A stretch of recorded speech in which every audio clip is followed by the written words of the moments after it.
Hello, and welcome back to the Awakening Film and TV podcast.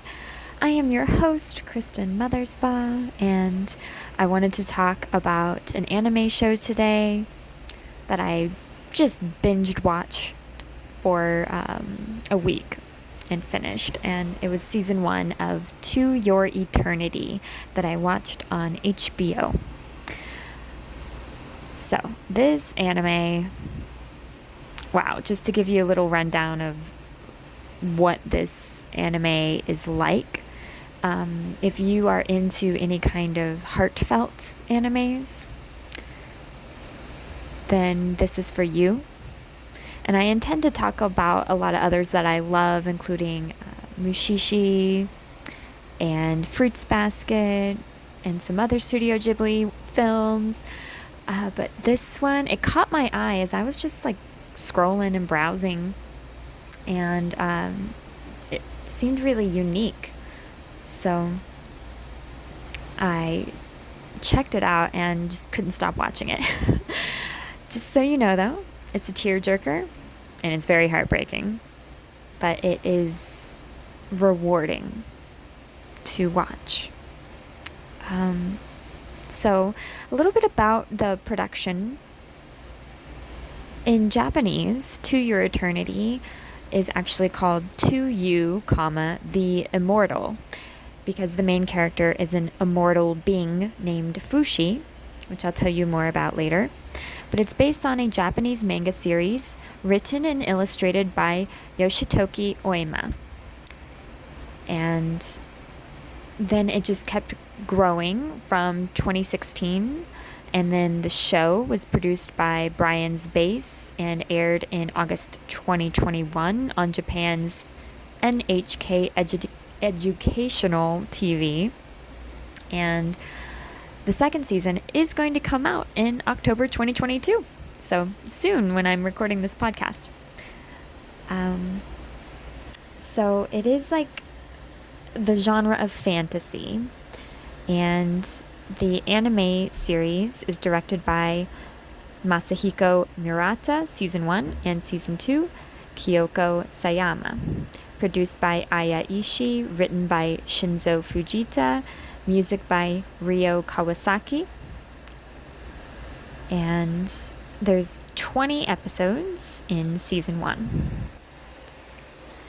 So it was well received in Japan, and critical response was positive, and they liked the emotional focus on all of the characters.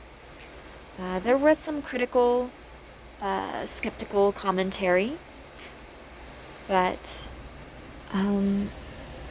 overall, it's pretty well liked. And I was Googling and saw some other fans online and Reddit and whatnot, so it was pretty cool. Like there is a following for this show. So, the premise of the show is that there is this being who is in the shape of like an orb, a ball, a sphere, and it's thrown to Earth. And this being is basically a database of collecting data, collecting information, and growing through stimulation to be amongst the beings on the planet. And it can become inanimate objects, animals, and humans. So this being, who is later named Fushi, starts off as a rock and then becomes a wolf and then a human, and many different humans and different animals as the show progresses. There is a creator of this that is overlooking it, and there are also enemies in the series that are trying to stop it from gaining all of this information. What is so beautiful about this show, and oh my gosh, especially episode 1, the pilot, it breaks my heart. I was just sobbing watching the pilot. But it hooked me because it touched this deep place in my heart and my soul of when a loved one passes away. It's that deep. It really got me. And there are other moments in the show where it gets me. And a lot of it is about this being Fushi is immortal and experiences all its loved ones dying. So there's a theme about death here. And actually, the writer and artist of the manga, Yoshitoki, she learned her grandmother was sick and going to pass away. And that's what actually inspired her to write this series. And it's really touching. I can tell just with the energy of this show that it is coming from a very deep, soulful place, the creation of this show. And what's cool is, like, it's not always sad and heart-wrenching. There's, like, cute, light moments, comical moments, and just heartfelt moments of, like, oh, you know, that's lovely. Like, the bonding, the connection, the, like, sweet moments, they're really lovely. The intro song is cute and interesting, and the whole thing is very unique, I feel. And there's moments of action, but it's not overwhelming, and the action is always with a purpose. So I really, really enjoyed season 1, and I am so stoked for season 2. So stoked. I wanted to talk a little bit about it, though, and how being human and humanity can be learned. And you could look at it as, like, AI can learn human emotions and morals, kind of like Dustin, my brother, and I talked about in the last Terminator 2 episode on this podcast. But there was also an interesting thing here about the Fushi character being tabula rasa, like a blank slate, a boy who knows nothing and has to learn everything from scratch. And so a lot of the focus is on the other characters and being able to connect with all of these different characters of different ages and types of people. It's very cool. I feel like that's also something that's really unique about it, is it's not one type of person that Fushi connects with. There's a variety. And you tend to, as a viewer, kind of fall in love with them and feel like they're family, and you feel bonded. And family is actually one of the themes in this that I wanted to talk about too, about how family can be found and formed. And it doesn't have to be your blood family. Fushi's literally all alone and only sees his creator once in a while in like a kind of like a hazy ghost-like form. And he's very practical with his instructions to Fushi. So Fushi does feel alone in his immortality, and it's sad watching his loved ones pass away. I say his because his main form is of a boy, but Fushi is actually an it because it can take the organic forms and inorganic forms of whatever, right? But anyway, Fushi chooses its family. And it's just so beautiful to see how other characters embrace Fushi and want to help Fushi. And even when Fushi is helpless and doesn't even know anything at the beginning, but then Fushi learns to talk, to write, to reason, to do work, to cook. Like, it starts to learn a lot more during the first season. And it's so neat to see those relationships blossom as well. And there is like a 4-year time span in the middle of season 1 where Fushi does grow up a lot. So you don't have to see Fushi as like a complete, like a toddler the whole show. Fushi's not like that the whole time. But I do love that sense of family and loyalty and helping everyone that you really connect and love. And like, there's deep honor in this series. I also love that each character is introduced beautifully with a backstory, and you get to understand and really feel their emotional state and where they are at and their goals and how they view the world. And you get to see Fushi also soak that in. So it's pretty neat seeing it through the eyes of Fushi in some ways, meeting all of these people.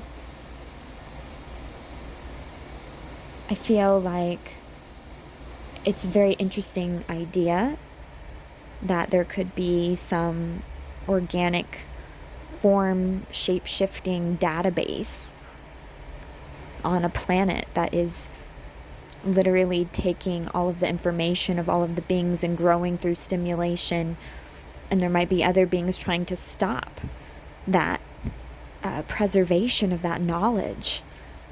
And I'm a nerd. I'm kind of into, ancient aliens and all of that stuff. I like to think about this stuff, to think, oh, wow. What about Noah's Ark? Was Noah's Ark, which the Great Flood is a story in many cultures all over the world. Was Noah's Ark where the story is saving all of the species? Was that literal? Like putting on a ship, putting the animals on a boat? Or was it like a DNA database on a spaceship? Or like, what was this? So I find that very interesting to think about. And Fushi is one of those things that you could think of like a Noah's Ark. And who knows, maybe this stuff actually has existed or does exist, and the normal everyday person just isn't aware. But I think it's fun to think about whether it's real or not in our reality, and that who knows, maybe technology will get to that point someday where we will be able to store DNA in a different way, and maybe even through some kind of being. I'm not sure about the morals of it, but this being is sort of, Fushi is kind of a light being. So a bit different than artificial intelligence like Terminator 2, the episode I talked with my brother on last episode. It's a little different because this being isn't completely like of the earth organic, and it's not completely artificial. It's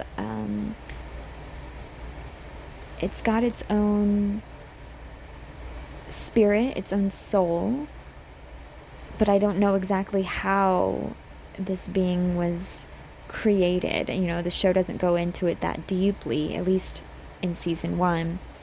And I haven't read the manga series, so I don't know the details of the creation of Fushi.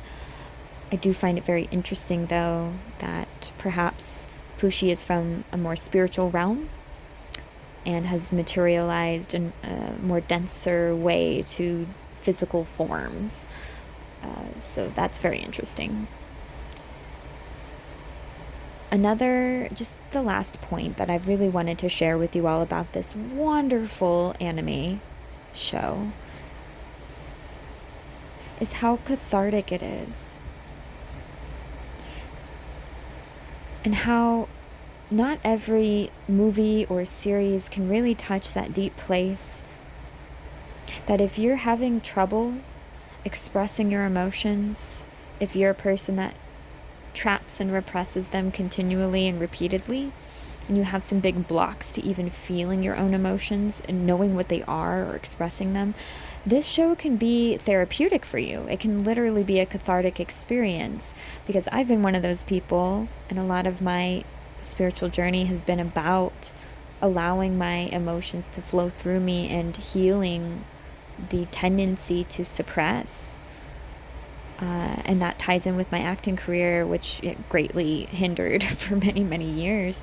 So it's like still opening up that emotional flow is what I'm working on.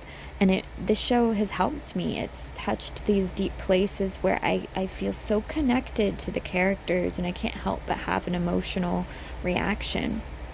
So if you're like me and you've had some difficulty, this could help you to just feel that, and then be able to shift that crying for the characters to your own grief, and also release your own grief while you're watching this show. It can really be a way that art can help humanity to heal. And that's what I wanted to end this podcast on, is that beautiful note of healing through art. And the idea that death is a part of life, and yes, it's painful, but if you decide to watch this show, and you can understand from Fushi's perspective, though he gets angry and so distraught and sad, he still sees that even though humans deal with so much pain and suffering and death and frustration, the beauty and love of life is still worth it all. So on that note, I will bid you adieu, and I'll talk to you next time. Many blessings to you all.